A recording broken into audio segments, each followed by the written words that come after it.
Our meditation is to help cultivate a spirit of joy and of gratitude. I hope that you are in a comfortable place where it is quiet. As we spend time meditating, it's important to be away from noise and distractions so that we can focus. External silence isn't the only quiet required for this form of meditation. We also need to pursue internal quiet by stilling our doubts, fears, and other distracting thoughts.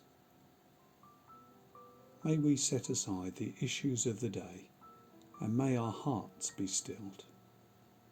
May the calm of the Mighty One's presence put to one side the disturbing issues of our life right now, so that we can focus on growing as healthy human beings.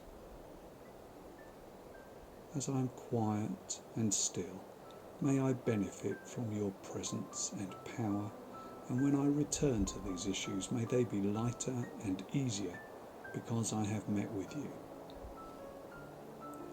Please don't feel too guilty if your mind wanders back to the day's problems, but don't let your thoughts dwell there either. Many of us spend our lives weighed down by responsibilities and commitments. We move through our days performing one task after another. We barely have time to lift our heads and take a moment to take in the world around us. But we need a moment of joy in our days.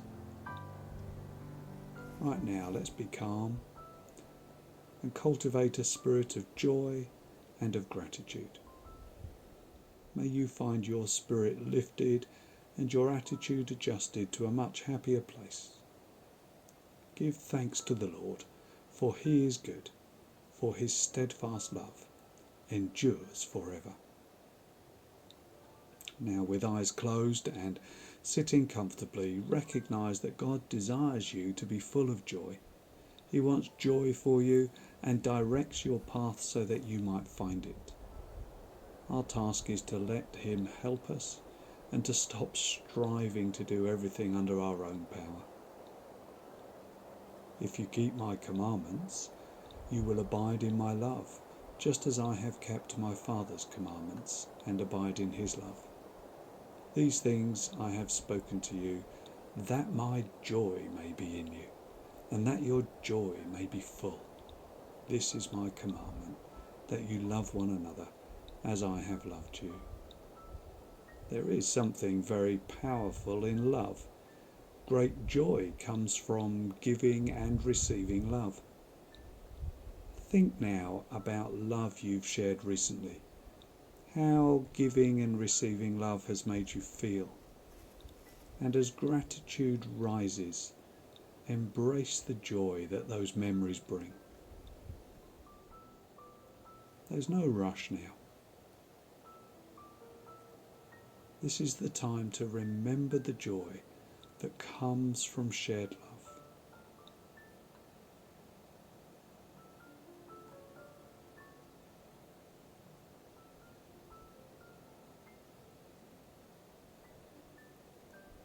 Let the sea roar and all that fills it.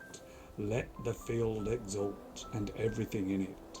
Then shall the trees of the forest sing for joy before the Lord, for he comes to judge the earth. Oh, give thanks to the Lord, for he is good, for his steadfast love endures forever. Celebrating the wonders of nature will bring joy. What God has made is wholesome, and that which is wholesome brings joy. Through the day that follows, look for the beauty that surrounds us. Beauty in the sky above. Beauty breaking through even in our concrete jungles. Beauty just outside the window. Pausing to celebrate that which is made well in nature will bring you joy.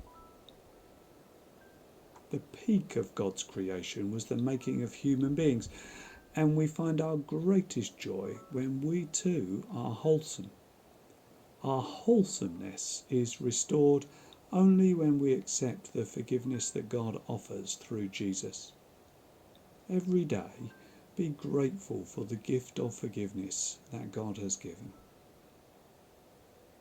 For it is by grace you have been saved through faith, and this not from yourselves. It is the gift of God. You make known to me the path of life. In your presence there is fullness of joy. At your right hand are pleasures forevermore. Blessed is the one who does not walk in step with the wicked, or stand in the way that sinners take, or sit in the company of mockers, but whose delight is in the law of the Lord, and who meditates on his law day and night. That person is like a tree planted by streams of water, which yields its fruit in season, and whose leaf does not wither. Whatever they do prospers.